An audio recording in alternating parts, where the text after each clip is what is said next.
I think people right now, because they're so informed, are beginning to realize it's not enough to just know, that this is a time in history to know how.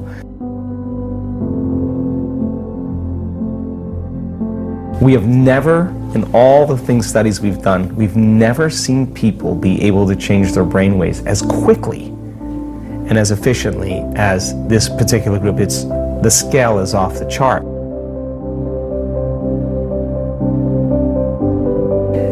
80% of our participants had a more than 90% change in their brain for the better in 4 days, to create more heart coherence so that you can self-regulate your emotional state independent of what's going on in your outer environment. And so we've kind of narrowed it down to a formula. So the evidence that we're seeing in our scientific measurements sits on this side, and it's objective. It's not just subjective, you saying, oh, I feel better at the end of the event. No, well, we have science to prove that it's not just in your mind, it's in your brain. It's not just in your mind, it's in your body, right?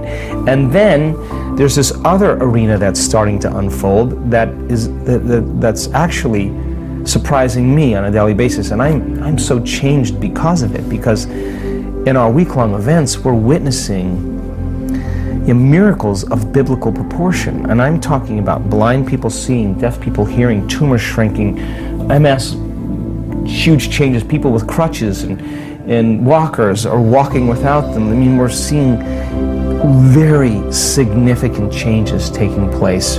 For the people that this is making a lot of sense to, but they're still stuck in this daily routine, and logically this all makes sense, how do you get people to make that first step where they can maybe have that one day or that 1 hour where they're like, wow, I actually just took everything Dr. Joe said and I see a little bit of evidence, maybe I can now take the next step and the next step. Yeah. If you can't think greater than how you feel, we've studied the brain scans of people who are thinking in a meditation within some disturbing emotion, and 100% of the time they make their brain worse. They are driving it further into higher beta brainwave patterns because, first of all, the arousal of the stress hormones is causing you to become overly analytical, and analysis isn't going to do it. Even the insight from analysis isn't going to change it. And then secondly, the emotion is a record of the past, so you're thinking in the past. The solution is getting beyond it. So breaking that cycle is shortening the refractory period of those emotional reactions is the gift, right? And I don't care that you react. The question is, how long are you going to react, right? That's the fundamental question. We have seen dramatic, and I mean dramatic, changes in people's health instantaneously, because it's not matter that emits a field. When you study the science, it's the field that creates matter. If you change the field, you're going to change matter, and that just takes a change in belief, because most people think they need to change the matter, they need to change the tumor. It's not your job to change the tumor. That's matter to matter. You have to change the pattern or the information in the field. I think the best way to say it is, if you're not defined by a vision of the future, you're left with the memories of the past. And people literally believe in their past more than they believe in their future. That's why they talk about their past more than they talk about their future. People romance their past. They're more in love with their past than they are in love with the future. And people who actually create amazing things in their life just were more in love with their future, and they kept it alive in their mind every day. And they, like feeding a plant or a garden, they're tending to that future every single day, and the delight that comes with it, and the excitement that comes with it, and the emotions that come with it, cause them to literally change their brain and body over time to begin to look like the future has already happened. Now think about that. If there's evidence in your brain and body by thought alone, evidence that looks like you've already experienced your future, what does that mean? It's already happened. So relax, because it's going to find you, and it's going to come in a way that you least expect. That's the beauty behind this. If you could predict it, it's nothing new. It's got to surprise you. The brain learns by mistakes and surprises, so why not be surprised by an unknown coincidence or opportunity or synchronicity? And the moment you notice what you did inside of you that produced that effect outside of you, you're going to pay attention to what you did, and you're going to do it again, and you're going to believe less that you are the victim of your life. Someone or something is controlling your feelings and thoughts. So all of a sudden, realizing your feelings and thoughts begin to create an outcome in your life. I think that experience then causes a human being to feel empowered.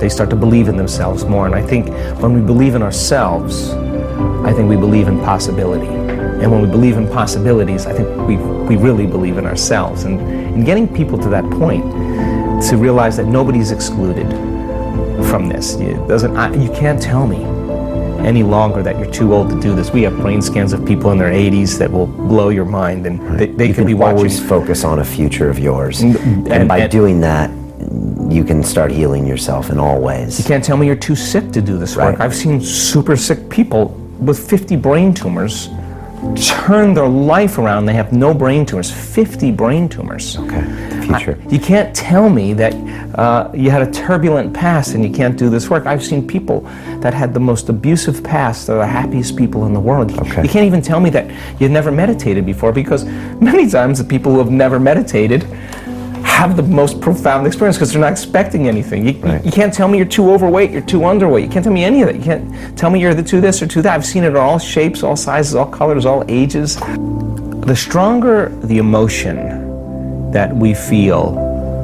from some external event in our life, the more altered we feel inside of us as a result of that condition outside of us, the more we pay attention to the cause, and the brain narrows its focus on whatever it is that's sitting there, and it freezes an image and it takes a snapshot, and that's called a memory. So the higher the emotional quotient, the more fear, the more pain, the more shock, the more anger, whatever it is, the more we pay attention to the cause, and so then we create long-term memories that way. Now the challenge is that every time we think about that trauma, we're producing the same chemistry in the brain and body as if it was happening again. So some people after an event like that are literally re-experiencing it 100 times in one day. And this is a crazy thing, because what it does is it activates the survival gene. And when you're in survival, what you want to do is make sure that that doesn't happen again. So what you start to do unconsciously is you start to begin to forecast what you'll do if it happens again, right? And you start selecting a worst case scenario in your mind. And then you think, well, what if this happens? What if that happens? And you start to even make it even more, you get more creative, right?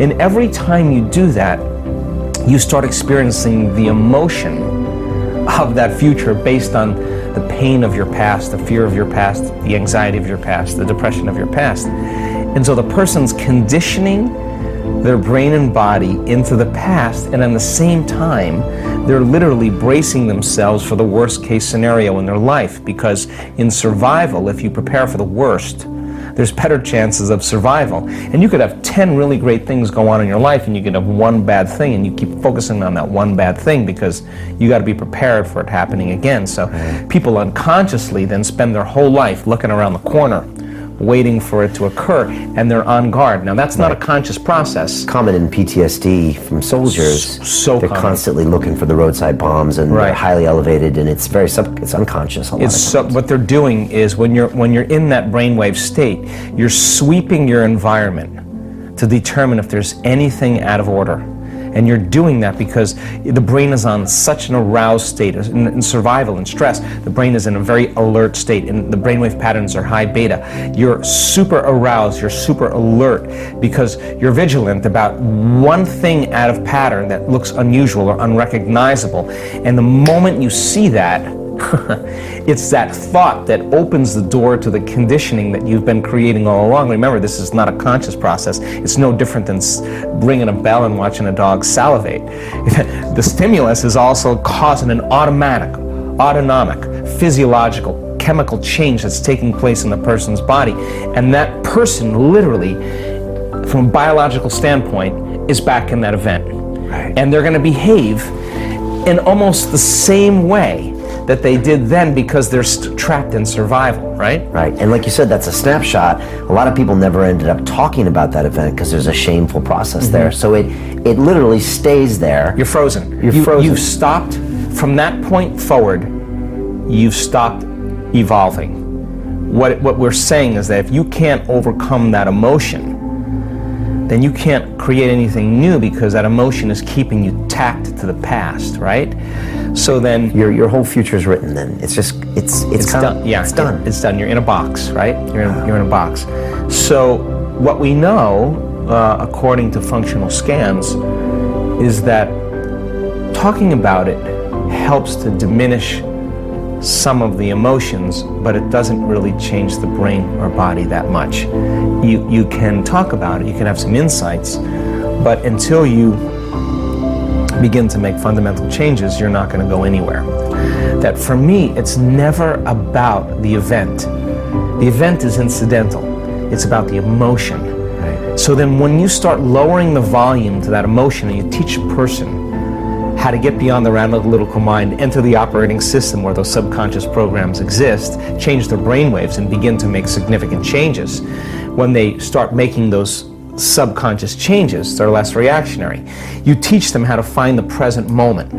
You teach them over time the tedium of returning back to the present moment and managing their attention, managing their energy. And you are literally training an animal that has really poor manners. The body's been just conditioned to be like a feral animal that's in survival, but when you start working with it and you keep settling it down, you're breaking that conditioning response and you're telling it it's no longer the mind of anger, that you're the mind. And then this is where David starts slaying Goliath. This is where every time you start doing that, in the beginning it takes a lot of effort and a lot of energy.